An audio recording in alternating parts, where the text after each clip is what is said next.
बुर्ज जौज़ा Gemini वालों के लिए देख लिया जाए ये मंथ, नसीब तेज़ इनका रहेगा इस मंथ की। रीडिंग इनके लिए ले लेते हैं, क्या रीडिंग रहेगी इस मंथ के अंदर। इसमें आज़म इस मंथ का मैं ऑलरेडी अपलोड कर चुका हूँ, आप प्रोफाइल पे जाके देख सकते हैं। इस मंथ के अंदर देख लिया जाए, ये चैरिटी करते हुए नज़र आते हैं, लोगों को गिफ्ट्स देते हुए नज़र आते हैं इस मंथ के अंदर।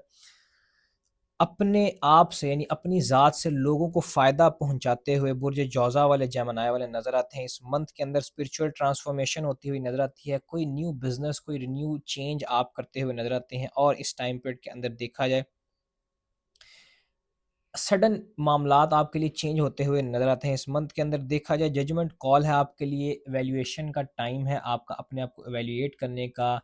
घर में थोड़ा-सा आप बीमार रहेंगे, होम सिकनेस आपको होती हुई नज़र आती है, लेकिन आपकी चीज़ें इस मंथ के अंदर ट्रांसफ़ॉर्म होके बेहतरी की तरफ जाती हुई नज़र आती हैं। साथ ही साथ मज़ीद अगर आप अपनी चीज़ों को बेहतर बनाना चाहते हैं, फ़ाइनेंस को बेहतर करने के लिए और इज़्ज़त हासिल करने के लिए, लौह नौरोज़ आप मँगवा के अपने पास रख सकते हैं। मँगवाने के लिए आप मुझे व्हाट्सएप या इनबॉक्स कर सकते हैं।